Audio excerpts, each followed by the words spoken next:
tal, amigas y amigos? Muy pero muy buenos días y gracias por escuchar Resonancias de Fe.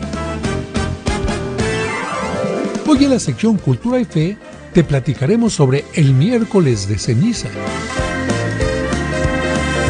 En nuestra sección infantil, el cuento ¿Es castigo la enfermedad?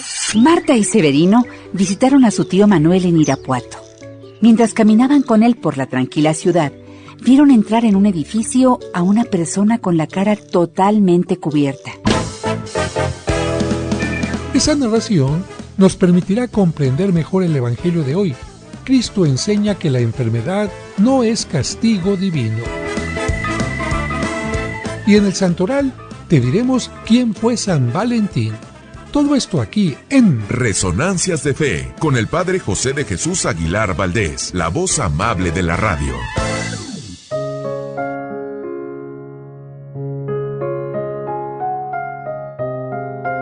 ¿Cómo será hoy mi día?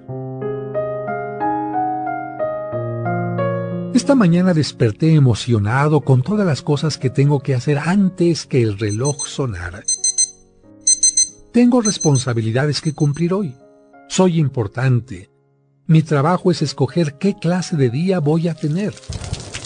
Hoy puedo quejarme porque el día está lluvioso o puedo dar gracias a Dios porque las plantas están siendo regadas. Hoy me puedo sentir triste porque no tengo dinero o puedo estar contento que mis finanzas me empujan a planear mis compras con inteligencia. Hoy puedo quejarme de mi salud o puedo regocijarme de que estoy vivo. Puedo lamentarme de todo lo que mis padres no me dieron mientras estaba creciendo o puedo sentirme agradecido de que me permitieran haber nacido. Puedo llorar porque las rosas tienen espinas o puedo celebrar que las espinas tienen rosas.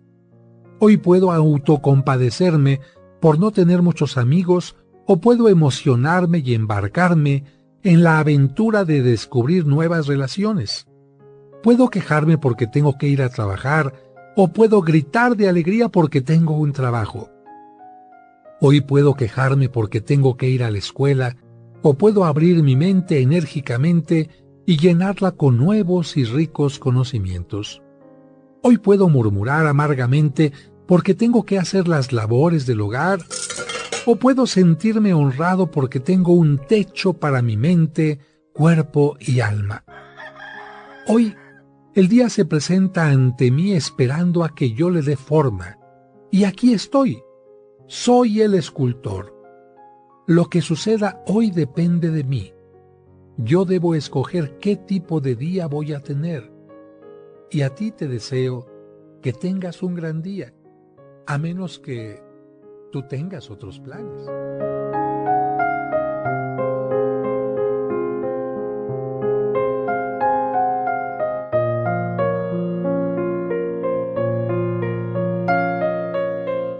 Resonancias de Fe, con el Padre José de Jesús Aguilar Valdés, la voz amable de la radio.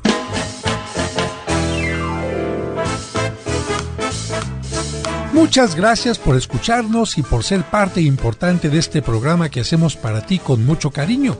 Y como cada domingo le agradecemos a Dios por el don de la vida y le pedimos por ti y por cada uno de los tuyos, especialmente por los enfermitos o por quienes pasan por algún mal momento.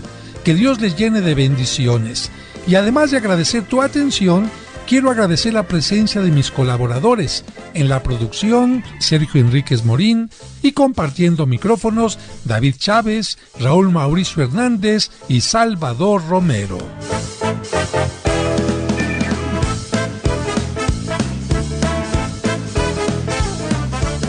Amigas, amigos, se acerca el Día del Amor y de la Amistad, el Día de San Valentín, y poca gente sabe que la única imagen de San Valentín que existe en todo México se encuentra precisamente en la parroquia de los santos Cosme y Damián, una escultura de San Valentín como obispo, con unas palomitas, un par de palomitas a los pies, recordando que es el patrono de los enamorados, con unos anillos de bodas sobre su mitra, el tocado que usan los obispos para recordar que él murió por defender el matrimonio. De tal manera que a través de esta imagen recordamos que hay que defender el matrimonio, hay que luchar para que cada vez que una pareja se une en matrimonio, lo haga conscientemente y que aquellos que tienen algún problema puedan resolverlo para que den testimonio de que el matrimonio es una manera de llegar a Dios a través de el amor.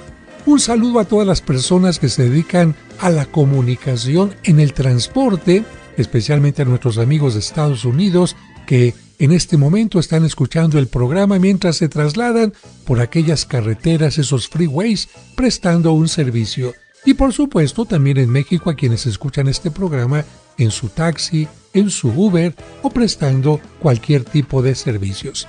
El teléfono de la parroquia de los Santos Cosme y Damián se los daré al final del programa por si quieren adquirir alguno de mis libros, tener información sobre el extracto de agave que a mí me salvó la vida y también sobre algunas otras cosas referentes a la parroquia y al Año Santo. Pero por ahora vamos inmediatamente a escuchar el cuento. Es momento de escuchar el cuento para entender el Evangelio, escrito por el Padre José. ¿Es castigo la enfermedad?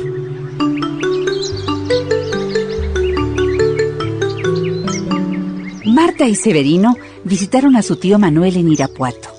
Mientras caminaban con él por la tranquila ciudad, vieron entrar en un edificio a una persona con la cara totalmente cubierta.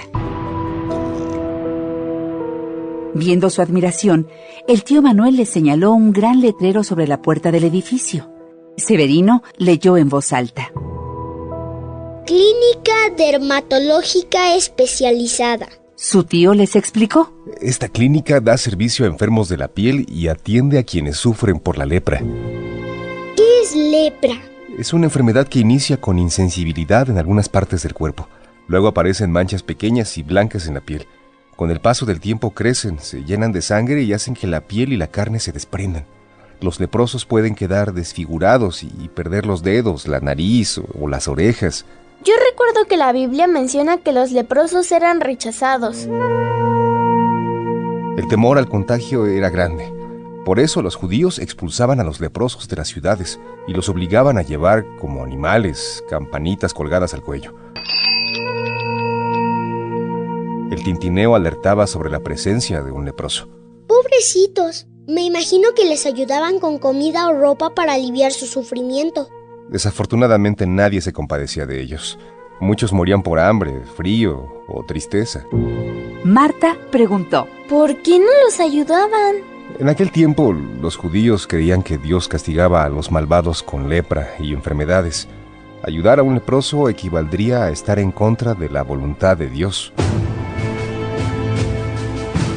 Dios no castiga con enfermedades. De lo contrario, tendría lepra a los ladrones, los políticos corruptos, etc. Gracias a la predicación de Cristo sabemos que las enfermedades no son castigo de Dios, sino limitación del ser humano. Sin embargo, en tiempos de Jesús pensaban que la lepra era consecuencia del pecado. Por eso, si un leproso se curaba, debería presentarse ante el sacerdote para que éste constatara que Dios lo había perdonado y curado. Solo así podía regresar a la vida normal. Eso decía la ley judía. ¿Cómo cambió Jesús ese pensamiento? Él enseñó que los leprosos ni los enfermos son pecadores, y que no todos los que gozan de buena salud son santos. Nos invitó a ser compasivos con los enfermos, y a no ser soberbios cuando gozamos de salud. Él curó milagrosamente a varios leprosos para mostrarles el amor de Dios, y les pedía que se presentaran ante los sacerdotes. Estos reconocían la curación, pero se negaban rotundamente a creer que Cristo era el Mesías. Veían con los ojos, pero no querían ver con el corazón. Jesús podía sanar a los leprosos que creían en Él, pero no podía cambiar los corazones de quienes no creían. El pecado de los incrédulos era como una lepra espiritual que los hacía negar a Dios. El pecado es como la lepra, nos desfigura. No ataca nuestros dedos, orejas o nariz, sino el corazón. Lo llena de maldad y hace que nos alejemos del prójimo. Gracias, tío Manuel. Con tu reflexión hemos aprendido el daño que ocasiona la lepra y el pecado. Actualmente la lepra se puede curar con una sencilla medicina. En México existe una asociación llamada Orden Militar y Hospitalaria de San Lázaro de Jerusalén, que ayuda a los leprosos. Sostiene esta clínica de Irapuato y otra en Morelia. Podemos ayudar a combatir la lepra colaborando con esa institución, pero también debemos ayudar a combatir el pecado. Jesús dice: quiero que estés sano. Lamentablemente muchos no reconocen que están enfermos, prefieren vivir en su pecado y morir lentamente. No hay peor enfermo que el que no quiere sanar. Don Manuel y sus sobrinos entraron a la clínica y vieron cómo aquella persona con lepra que había llegado cubierta era atendida con mucha amabilidad. Desde ese día se hicieron parte de la Orden Militar y Hospitalaria de San Lázaro de Jerusalén para ayudar a los leprosos.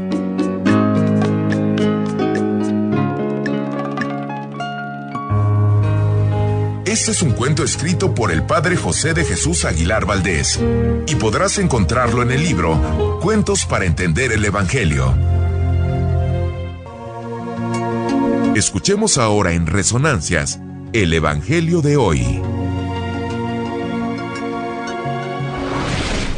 Evangelio de San Marcos, capítulo 1, versículos del 40 al 45.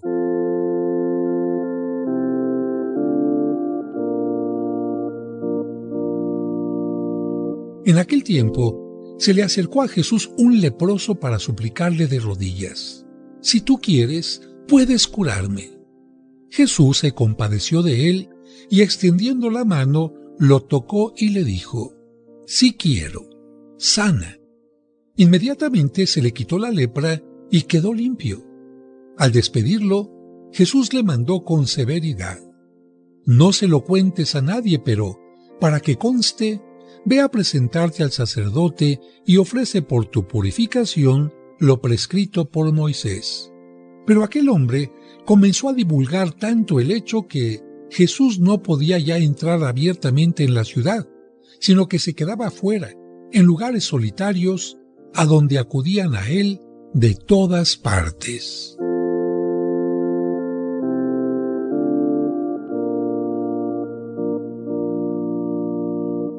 Queridos hermanos, hermanas, en la época del Antiguo Testamento y aún en la época de Jesús, la lepra era la forma más grave de impureza física que un ser humano podía contraer. El sacerdote judío tenía la obligación de declarar impuro al leproso, con lo que éste quedaba excluido de la vida de la comunidad, privado de la posibilidad de participar en el culto y en cierta manera separado de la comunión de vida con Dios. Era considerado el peor de los pecadores. Con respecto a esta manera de pensar, juega la fuerza del pasaje evangélico que hoy leemos. En él, Jesús, que ya se había atrevido a acercarse a la suegra de Pedro y a dejarse servir por ella, cosa inaudita para un rabino de aquel tiempo, para un maestro de aquel tiempo, tocar a un enfermo sería absurdo, se atreve ahora a ponerse en contacto con un leproso. Lo toca. Toma sobre sí su enfermedad, participa en su triste situación. Jesús no se dirige al ser humano en abstracto, no vino para redimir a una humanidad teórica, sino a las personas en concreto, a ti y a mí, y así no puede prescindir de su corporeidad, es decir, tomar en cuenta el cuerpo, un tocar, un abrazar, un mirar. Por eso Jesús toma muy en cuenta la corporeidad. Jesús no es como un sacerdote del Antiguo Testamento que debía enseñar al pueblo lo que era puro y lo que no lo era. Jesús más bien se presenta como el auténtico portador de Dios, el auténtico portavoz de Dios, como su presencia misma que destruye toda barrera provocada por la ley. La ley decía: tú eres leproso, no te puedes acercar y yo no te puedo tocar. Eso dice la ley, pero ¿qué dice el amor? La curación del leproso es un signo de que ha iniciado la lucha entre Jesús y las fuerzas del mal, y la victoria conseguida significa que ha llegado el tiempo de la salvación, el tiempo de la caída de Satanás. El creyente, tu amigo que me escuchas, amiga, el creyente es quien experimenta esto y sabe que su vida se desarrolla en un campo de batalla entre el bien y el mal. ¿A poco no todos los días sientes como que estás entre el bien y el mal? ¿Qué decisión tomo? ¿Me dejo llevar por esta tentación o no? Todos estamos así. Pero el creyente está seguro de que la suerte del conflicto está ya decidida en favor del bien, que el creyente obtiene la victoria sobre el mal, en favor de la vida sobre la muerte, en favor de la luz, que es capaz de desterrar la oscuridad. Claro que para tener una fe de esa naturaleza hace falta, amigo, amiga, un largo camino de purificación y de crecimiento. En el pasaje del Evangelio que escuchamos hoy aparece el tema del, vamos a llamarle así, secreto mesiánico. El que ha recibido el milagro fue ordenado, fue invitado por Jesús a que no le dijeran nada a nadie, para que no se corriera el riesgo de propagar una fe de tipo milagrero. Es decir, ¡ay, vayan a ver a Jesús que hace milagros! Jesús no quiere que lo busquen por los milagros, quiere que lo busquen porque Él es el Hijo de Dios. No quiere que la gente diga que es Jesús el Hijo de Dios porque oyeron decirlo, sino que viendo lo que hace Jesús, escuchándolo, cada quien saque su propia conclusión. Así que Jesús es el Salvador, pero eso solo se puede comprender plenamente viéndolo, como tú y yo lo vemos en muchas ocasiones, en la cruz, porque solo ahí, viéndolo en la cruz, se puede captar hasta dónde es capaz de llegar el amor y el deseo de Jesús de traernos todo bien. Así que pidamos el día de hoy a Dios que nos ayude a luchar como Él contra toda clase de mal que encontremos a nuestro alrededor, que nos ayude a hacernos presentes donde hay dolor, donde hay necesidad. ¿Tienes algún amigo enfermo, alguna persona ancianita que sufre? Acércate a Él. Y tú, como el leproso, dile a Jesús: Señor, sáname. Tú puedes y yo quiero que me sanes.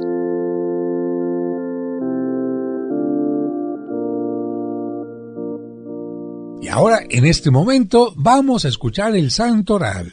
Ellos son los hombres y las mujeres que han cumplido fielmente los ideales de Cristo. Escuchemos en Resonancias de Fe, el Santoral de la semana. El día 11 se celebra a Nuestra Señora de Lourdes porque el 11 de febrero de 1858 se le apareció la Virgen a una niña pobre de 14 años llamada Bernardita Soubirous. Bernardita todavía no sabía leer ni escribir y había ido a buscar leña con otras dos niñas en las cercanías de un pueblo llamado Lourdes en Francia. Tenían que atravesar un pequeño río de aguas frías, pero ella tuvo que esperar al otro lado del río porque, como sufría de asma, el médico le había prohibido meter los pies en agua fría. Bernardita sintió un fuerte viento y al mirar dentro de una gruta vio a la Virgen María. Esta aparición se repitió 18 veces de la misma manera. La última vez fue el 16 de julio. El día 12 se celebra a Santa Eulalia. Su nombre significa la que habla bien. Santa Eulalia es una de las santas más famosas de España. Fue martirizada muy joven en el año 304 durante las persecuciones romanas. El día 13 se recuerda al beato Jordán de Sajonia. Santo Domingo tiene el honor de haber sido el fundador de la comunidad de padres dominicos, pero Jordán de Sajonia fue el gran propagador de esta comunidad. Basta con recordar que durante su mandato se fundaron 249 casas de congregación y se hicieron 6 nuevas provincias de religiosos. Murió el 13 de febrero del año 1237. Es común que el 14 de febrero muchos amigos, enamorados o parejas se envíen alguna tarjeta o intercambien algún regalo para manifestar el gozo de tener una hermosa amistad o de estar bendecidos por el amor de pareja. Pero más allá de los obsequios, comidas entre amigos o cenas románticas, pocos, la verdad, saben acerca del santo que dio origen a esta celebración. San Valentín vivió en el siglo III y su nombre significa valiente. Durante la época en la que él vivió, las leyes del Imperio Romano prohibían que los legionarios contrajeran matrimonio y les obligaban a mantenerse solteros por lo menos durante 20 años. Muchos aceptaban la prohibición porque este grado militar les permitía obtener muchos beneficios: magnífico salario, participar de los botines obtenidos durante la guerra y recibir de por vida una pensión para el retiro. Ser legionario exigía muchos requisitos, pero el que se consideraba más difícil era mantenerse soltero durante los 20 años que duraba su servicio, y si no se cumplía, el legionario perdía todos sus derechos y era castigado severamente. Durante los años de servicio, los legionarios compartían la vida con un grupo de 8 compañeros llamado contubernium. Sin embargo, en las legiones de guarnición permanente, los superiores se hacían ya de la vista gorda y permitían que los militares se arrejuntaran con mujeres formando familias ilegales. Pero fíjense que las leyes romanas no solo prohibían el matrimonio a los legionarios, también perseguían a los cristianos, les quitaban todos sus bienes y los condenaban a muerte. Valentín, como sacerdote valiente y después como obispo, desafió al César y aunque sabía que su desobediencia sería castigada con la muerte, fue fiel a sus convicciones. Como sacerdote y obispo, predicó la fe cristiana en los campamentos militares y unió en matrimonio a los legionarios que vivían irregularmente con su pareja. Claro, cuando fue descubierto, fue condenado a morir decapitado y su martirio lo convirtió en patrono del matrimonio y los enamorados. Además de celebrarse el 14 de febrero a San Valentín, ¿a quién más se celebra, Sergio? Al monje Cirilo y al obispo Metodio. Nacieron en Grecia a inicios del año 800. El emperador de Constantinopla los envió de misioneros a los países eslavos, es decir, Yugoslavia, Checoslovaquia, Bulgaria y Croacia. En aquel tiempo la misa se celebraba en latín o griego, pero Cirilo y Metodio se dieron cuenta que la gente no comprendía esa lengua y decidieron celebrar la misa en el idioma propio de esos pueblos. Incluso Cirilo inventó un alfabeto propio para esa gente que no tenían escritura propia. Cirilo enfermó y murió el 14 de febrero del 869. Por su parte, a Metodio el Papa lo hizo obispo para que pudiera atender la región y preparar a sacerdotes porque no había ninguno. Metodio estuvo secuestrado por sus enemigos durante 2 años hasta que el Papa los amenazó con la excomunión. Así obtuvo la libertad y siguió predicando y evangelizando incansablemente. A estos 2 santos se debe, en gran parte, que los países de Checoslovaquia, Eslovenia y Croacia se hayan mantenido católicos. La región aún conserva el alfabeto y el modo de escribir cirílico. El 15 de febrero se celebra a San Claudio de Colombier. En la Iglesia Católica hay 12 santos que se llaman Claudio y este es el más moderno. Tiene el honor de haber sido el director espiritual de la propagadora de la devoción al Sagrado Corazón de Jesús, Santa Margarita María Alacoque. Nació cerca de Lyon, en Francia, en 1641. Fue admitido como jesuita en la ciudad de Aviñón. En 1675 fue nombrado superior del Colegio de los Jesuitas en Paray-de-Monial, la ciudad donde vivía Santa Margarita. Ella se encontraba en un mar de dudas y no encontraba un director espiritual que lograra comprenderla. Más tarde escribió Santa Margarita: el padre Claudio vino a predicarnos un sermón, y mientras él hablaba, oí en mi corazón que Jesucristo me decía: he aquí al sacerdote que te he enviado. Gracias a San Claudio de la Colombier, esta mujer encontró ayuda para difundir la devoción al Sagrado Corazón de Jesús. San Claudio murió el 15 de febrero del año 1682. El 16 de febrero se festeja a San Macario el Viejo. Este nombre, Macario, significa feliz, bienaventurado. Nació en Egipto hacia el año 300. Decidió ser monje dedicando su vida a la oración, la meditación y la penitencia. Se fue a vivir a un desierto de Egipto donde estuvo 60 años. Pronto tuvo muchos seguidores y el obispo de Egipto lo ordenó sacerdote para que pudiera celebrarles la misa a sus numerosos discípulos. A quienes le preguntaban por qué trataba tan duramente a su cuerpo, él les respondía: si supieras las recompensas que se consiguen mortificando las pasiones del cuerpo, nunca te parecerían demasiadas las mortificaciones que se hacen para conservar la virtud. Macario murió a los 90 años como un gran maestro y un gran cristiano. El 17 de febrero se festeja a los 7 santos fundadores de la Orden de los Siervos de María: Alejo, Amadeo, Hugo, Benito, Bartolomé, Gerardino y Juan. Eran 7 amigos comerciantes de la ciudad de Florencia, Italia, que vivieron hacia el año 1233. Pertenecían a una asociación de admiradores y devotos de la Virgen María que había en Florencia, Italia. Entonces sintieron el llamado de Dios para vivir más profundamente su fe viviendo en comunidad y haciendo oración por las necesidades del mundo. Como muchos santos que llegan a parecer locos para quienes no los comprenden, vendieron todo lo que tenían, repartieron el dinero a los pobres y se fueron a vivir a un monte llamado Cenario. Para tener un reglamento de vida decidieron seguir la regla o reglamento escrito por San Agustín. Algo característico de la comunidad que fundaron es propagar la devoción a la Virgen María y confiarle a ella todos sus planes y necesidades, y por esto decidieron llamarse Siervos de María o Servitas. El 17 de febrero también se celebra al beato Francisco Regis Clet, y para hablar de este santo, imagínense ustedes a un grupo de soldados conduciendo hacia las afueras de la ciudad de Hope, no lejos de Pekín, a un anciano de 72 años, mal vestido, encorvado y gastado, pero, eso sí, muy sonriente. Cuando llegaron al campo de los ajusticiados, ya no le quedaba otra opción al anciano que morir. El tormento, él lo sabía, sería doloroso porque en China morir estrangulado significaba morir 3 veces. Por esta razón, los cristianos le habían pagado a los verdugos para evitar que el suplicio fuera tan cruel con aquel pobre hombre. Y es que lo que hacían los chinos era hacer que la persona se asfixiara y cuando ya estaba a punto de morirse, le quitaban la soga, volvía a revivir y esto hasta 3 veces.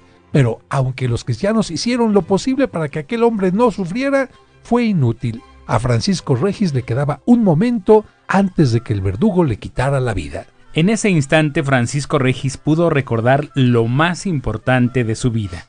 Moriría en China, pero había nacido en Francia. Recordó a sus padres, el tiempo de estudio en el seminario y su ordenación sacerdotal. También recordó sus años de profesor de teología, donde era llamado biblioteca ambulante, y su nombramiento de director de novicios. A su mente vino el momento en que dejó Francia para ir a misionar en China, en donde había 10,000 cristianos escondidos y refugiados en las montañas por causa de la persecución. Francisco guardaba en su mente el recuerdo de la necesidad de aquellos cristianos. Para todos ellos solo había 3 sacerdotes, y a veces solo él. El anciano recordaba cómo caminaba de monte en monte disfrazado. En medio del peligro visitaba a grupos de cristianos que en 20 o 30 años no habían visto un sacerdote. En los días de descanso confesaba durante 9 o 10 horas seguidas y al final todavía conservaba su buen humor. Así había transcurrido su vida, predicando el evangelio, celebrando los sacramentos y en constante persecución. El gobernante mandarín había ofrecido 3,000 taels y la condecoración nacional de China a quien lo entregara vivo o muerto. Francisco tenía 70 años y tanta serenidad y coraje para decir que de las cosas de este mundo no deseaba más que un buen reloj de bolsillo, y eso para saborear las horas en que enseñaba el evangelio. Ahora Francisco Regis Clet sonreía mientras esperaba la orden para que el verdugo apretara definitivamente su garganta. El mandarín dio la señal. El verdugo le apretó por 3ª vez la garganta, sin miedo, hasta el fin. Francisco Regis Clet parecía sonreír. Así murió. Este fue el Santoral de la Semana. Es momento de aprender más sobre nuestra religión. Esto es Cultura y Fe.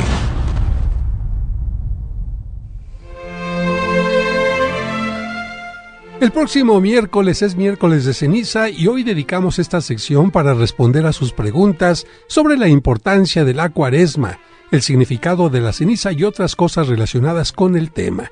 Comenzamos diciendo que la Cuaresma es un tiempo de preparación para la Pascua, que es la fiesta más importante de la Iglesia, en la que celebramos la resurrección de Cristo. Pero para que este tema sea más fácil de comprender, utilizaremos el método de preguntas y respuestas, utilizando las que ustedes, amable público, nos han enviado. Así que comenzamos. ¿Está listo, David? Así es, padre, hay que empezar por el principio preguntando ¿desde cuándo existe la Cuaresma? Y la respuesta es casi desde los inicios del cristianismo. En un principio el tiempo de preparación tuvo variantes, pero finalmente quedó en 40 días. Y otra pregunta que podría surgir, ¿por qué 40 días? Bueno, pues porque en la Biblia el número 40 significa tiempo de preparación. Así lo podemos ver, por ejemplo, en los 40 días del diluvio, los 40 días que estuvo Moisés en el monte Sinaí, los 40 años que pasó el pueblo de Israel en el desierto y sobre todo los 40 días que Cristo estuvo en el desierto antes de comenzar a predicar. Así que el número 40 nos recuerda que estamos en un tiempo de preparación para algo importante. Y del número 40 se derivó el nombre Cuaresma. Y una pregunta también que es muy importante, ¿por qué la Cuaresma se mueve de fecha y no tiene una fecha fija? Bueno, pues ni la Pascua ni la Cuaresma tienen fecha fija. La Pascua o Resurrección de Cristo están relacionadas con el calendario agrícola y la primavera. Para calcular su celebración se toma en cuenta al sol y a la luna.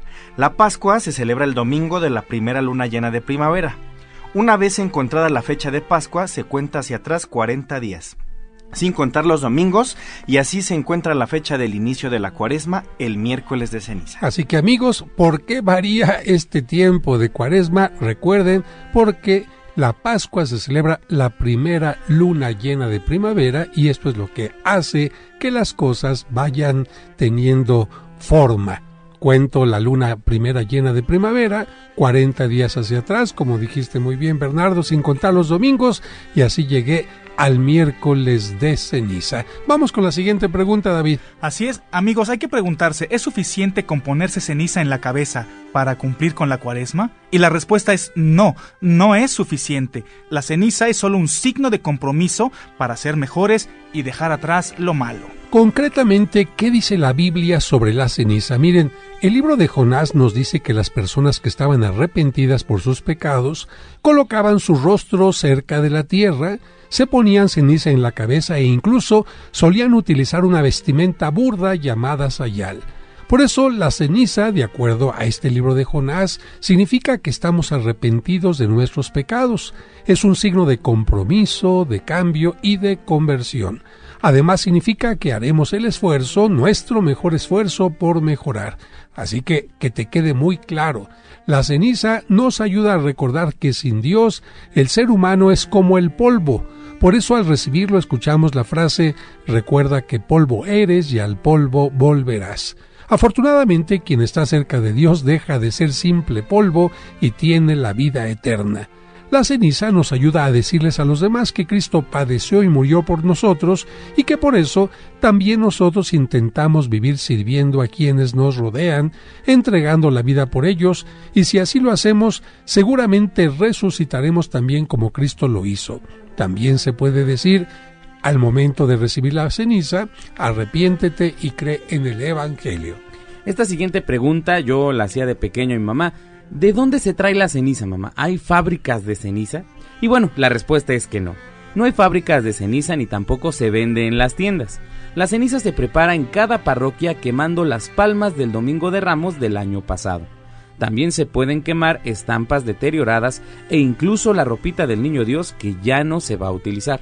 Cada sacerdote quema con mucho respeto esos elementos, luego aplasta muy bien lo que quemó para que quede convertido en polvo, y después de eso se cuela para que solo quede el polvito muy finito, sin pajitas o basuritas. El miércoles de ceniza, antes de usar la ceniza, el sacerdote la bendice. Yo creo que más correctamente se cierne, porque colar es como cuando lleva algo de líquido, ¿no? En cambio cernir, ahí nos imaginamos a las mamás cerniendo la harina para hacer los pasteles, ¿no? Continuamos con la siguiente pregunta, Bernardo.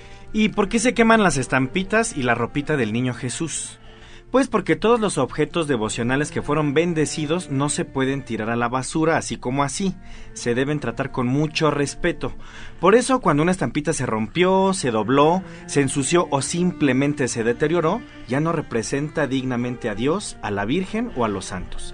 Si es una obra de arte se debe restaurar, pero si es una simple estampita o ropa que sirvió para vestir santos y ya no se va a utilizar, se debe quemar y luego sus cenizas se colocan en la tierra. Esto me recuerda a una persona que tiene una Virgen de Guadalupe en su cartera, pero toda llena de mole y de manteca. Pues ya la pobre Virgen de Guadalupe pues olía más a otra cosa que a santidad, ¿no? David, ¿cuál es el color propio de la Cuaresma? Esta pregunta me parece súper interesante, padre, porque otro signo de la Cuaresma es el color morado. Ese color significa preparación, transformación y penitencia. Por eso en las misas lo utilizan todos los sacerdotes, incluso el Papa. La Sagrada Escritura menciona lo siguiente: aunque mis pecados sean como el morado, tú los volverás más blancos que la nieve. La Cuaresma utiliza el color púrpura o morado para decirnos que con el arrepentimiento, la penitencia y la gracia de Dios podremos purificar nuestra vida y convertirla de púrpura a blanco. Por esta razón, durante la Pascua la liturgia utilizará el color blanco. Otra pregunta ¿es cierto que durante la Cuaresma se suprimen algunos cantos? Si tú piensas eso, pues estás en lo correcto. Durante la Cuaresma se suprimen 2 cantos festivos en la celebración de la Santa Misa. El Gloria, que volverá a entonarse hasta la vigilia de Pascua, y también se suprime el canto de Aleluya, que ordinariamente se canta antes de la lectura del Evangelio. en lugar del canto de aleluya, se canta honor y gloria a ti, Señor Jesús. ¿Y para qué se suprimen esos cantos durante la Cuaresma? Simplemente para hacernos entender que la Cuaresma es un tiempo de preparación que nos lleva a una gran fiesta, la Pascua. Los cantos del Gloria y el Aleluya se vuelven a cantar en la celebración de la resurrección de Cristo. Y si se suprimen algunos cantos, pues eso mismo se debe hacer con los adornos y las flores. No es que se prohíban las flores, pero se pide sobriedad y austeridad en la ornamentación. Durante este tiempo de Cuaresma, los altares deberían tener un número reducido de flores y ornamentos para indicar que estamos en un tiempo de preparación, no tiempo de fiesta, tiempo de preparación a la gran fiesta de la Pascua.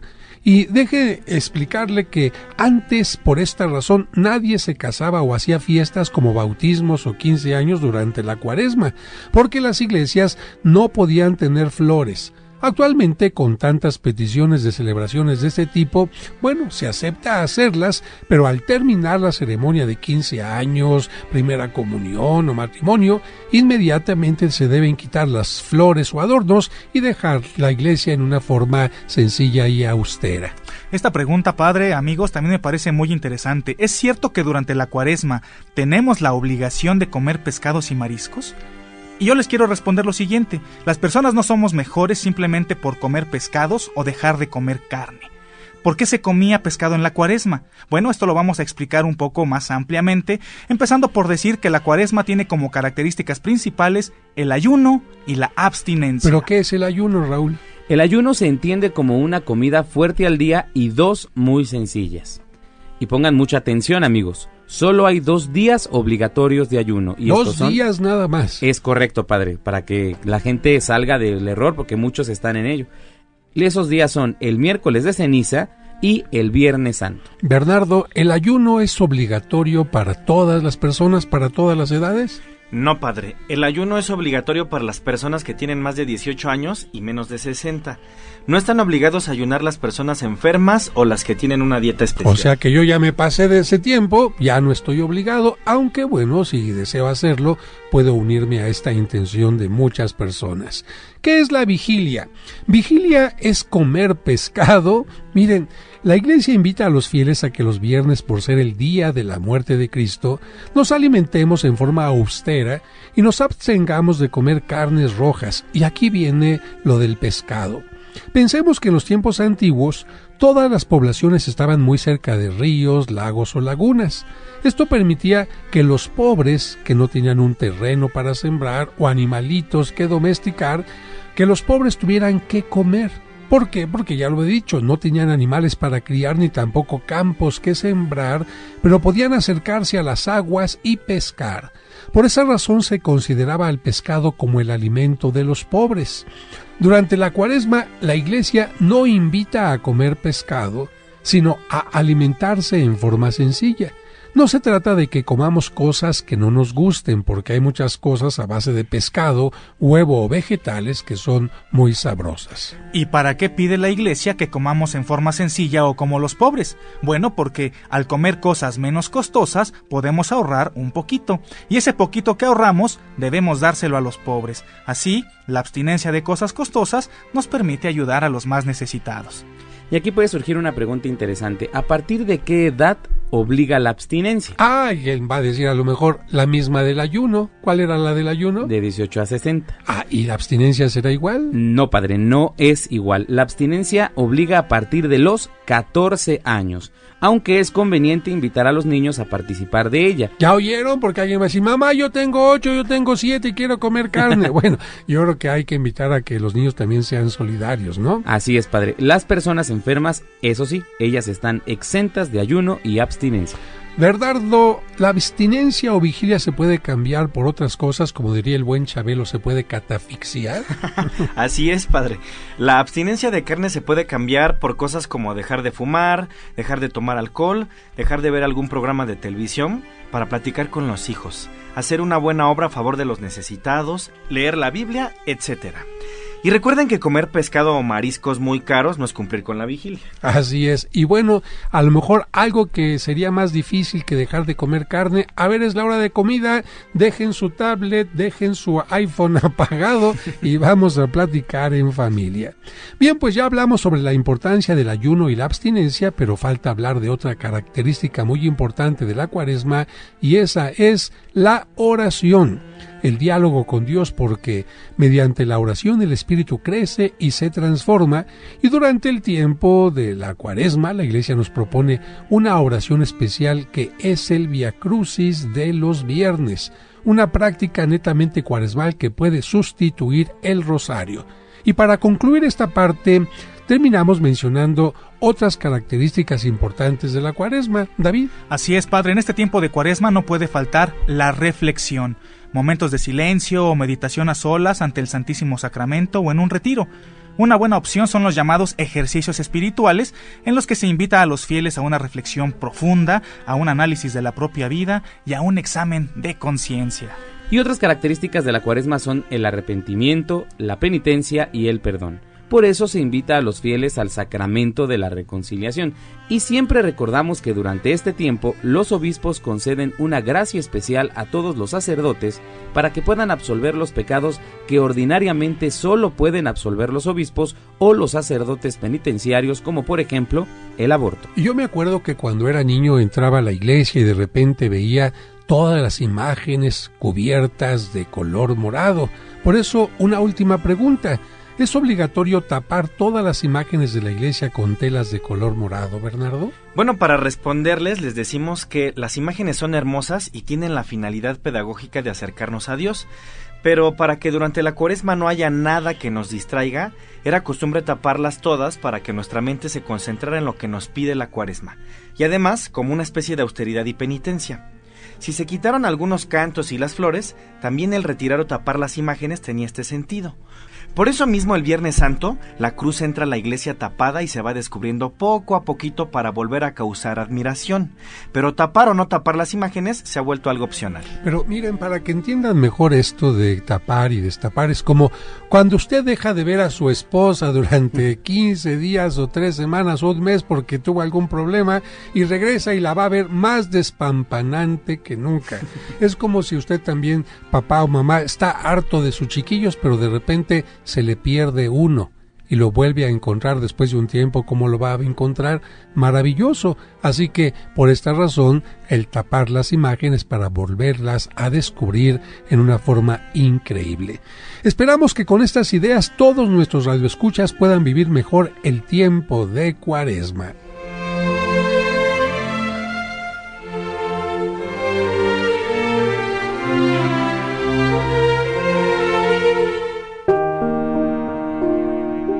Señor, te damos gracias por esta semana que estamos iniciando. Queremos desde este momento ofrecerte nuestros esfuerzos y trabajos, el amor de las parejas, la inocencia de los niños, la sana inquietud de los jóvenes, la paciencia de los enfermos y el ejemplo de los ancianos. Te pedimos por quienes más necesitan de ti.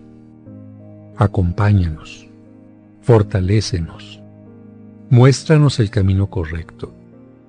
Danos humildad para reconocer nuestros errores y para perdonar a quienes nos ofenden. Ayúdanos a crear un mundo más justo, a defender al desamparado y a compartir los bienes con que nos bendices. Si en estos días vamos a ser probados, ayúdanos a superar la prueba. Y si tu voluntad es llevarnos a tu presencia, haz que nuestra muerte, unida a la de Cristo, sea el camino de la resurrección. Amén.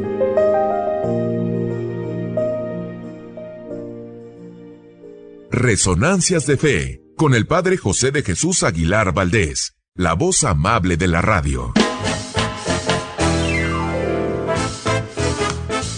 Amigas, amigos, está terminando el programa y como se los prometí al principio, si quieren comunicarse a la parroquia para tener información sobre qué son las misas gregorianas, qué es el extracto de agave que a mí me salvó la vida, cómo se consigue, cómo se puede recibir en casa en Estados Unidos o en México.